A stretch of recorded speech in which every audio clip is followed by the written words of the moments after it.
Hi, as she said, my name is Tyler Ryan. I'm the president of the Pride Alliance here at GTC, and I'm gay. 6 years ago, I would have been very afraid to say that, but not anymore. I'm often told that I shouldn't flaunt my homosexuality, that it's not something that should be made known to the public, that it should be kept secret, on the down low, in the closet. But life doesn't work that way. No one should live in the closet, but many lesbian, gay, bisexual, transgender kids are forced to, including myself, which led to feelings of loneliness, depression, anxiety, and suicide. My story begins in elementary school. I wasn't like the other boys. I didn't play sports. I didn't play outside. I didn't have any friends. I didn't fit in. I mostly stayed inside, read books, and I imagined. I imagined a world where I had friends, where my parents didn't fight, and a world where I wasn't chastised for being girly or effeminate. A world where I was happy. I remember reciting the same prayer that Jenny recites in Forrest Gump. Dear God, make me a bird, so I can fly far, far away from here. But, surprise, surprise, I didn't turn into a bird. Middle school happened. I joined band, and I played the flute, which made things worse for me. Who would have thought that picking up this metal instrument, turning noise into music, attempting to be creative and artistic, would turn me into a homosexual? Or a faggot, as I was called. I must admit, nowadays I laugh at people who say I chose to be gay, or that certain actions made me gay. I would have never chosen to be picked on every day of my middle school and high school life. It's a very silly notion, and now I was responding with, did you choose to be straight? But back then I didn't know what faggot or gay meant.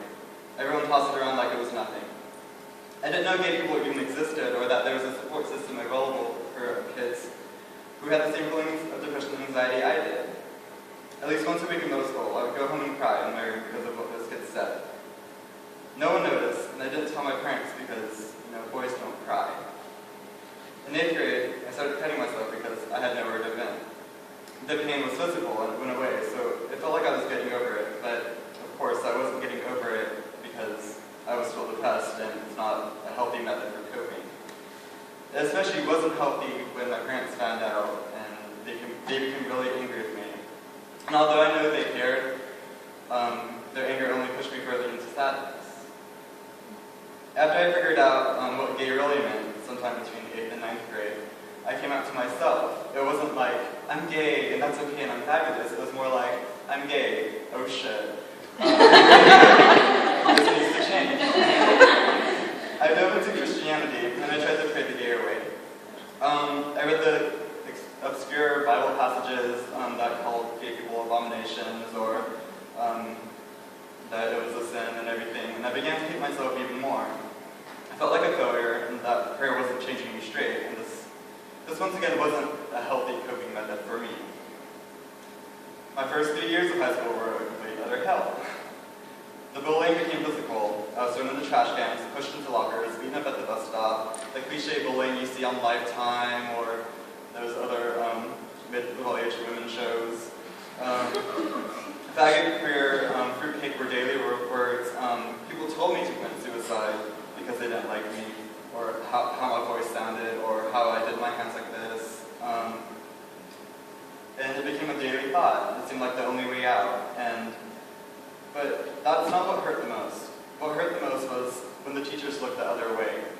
When they saw me get physically harassed, and they just didn't do anything about it. These educational professionals who are supposed to be teaching children to be upstanding citizens allowed me to be physically harassed. And I still don't understand why. From school, where I was bullied, to home, where I was closeted, the South isn't really a nice place to be queer, as you can guess. You constantly hear that gays can't be good parents, that we shouldn't get married, that we're promiscuous whores, we're ill and can be cured. You'll hear phrases like love the sinner, hate the sin, or you're gay. Well, I'm Christian, I'm conservative, I believe in traditional family values, and I don't believe in homosexuality. And you can understand how that would make someone feel depressed when you're told this like every day, often when you hear it in the media. That you don't have much to look forward to when you're queer. And as I said before, suicide was a daily thought. I remember wanting to drive into a tree or off a cliff because I couldn't tie a knot and hang myself because I'm just not good with knots or any outdoorsy things.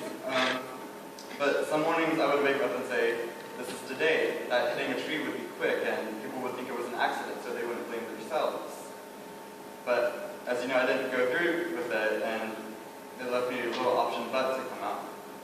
And so I came out to my friends my senior year. My parents had found out and they were very supportive. Most of my friends didn't care or already knew, but some didn't like it, and I lost a few, but it was worth it. Others say that coming out was one of the best decisions I've ever made. It relieved a lot of stress, and I could live my life openly, regardless of how people felt.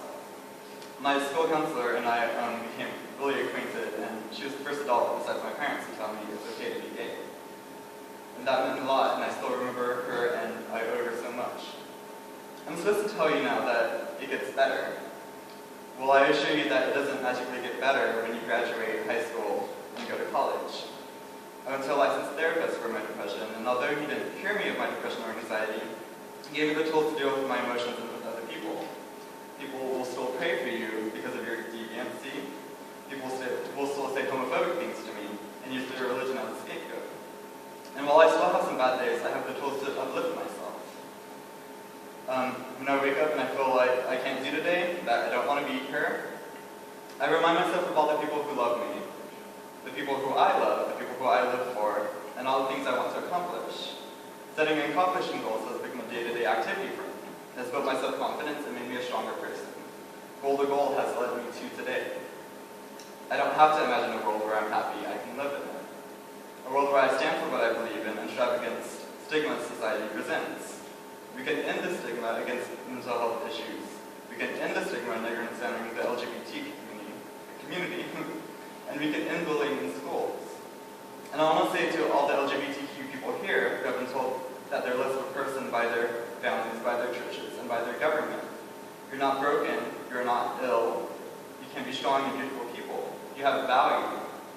Times are changing and you should be alive to see it. Other than therapy, there are other resources such as the Trevor Project, PFLAG, the It Gets Better Project, GLSCN, the GGC Counseling Center, or your school's Gay Straight Alliance. And to any conservative Christians out here who have totally disregarded anything I said on the mere basis that I'm gay, I quote prayers for all of you.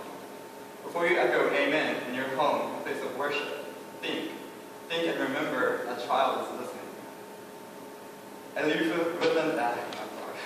you with another quote from Harvey Milk.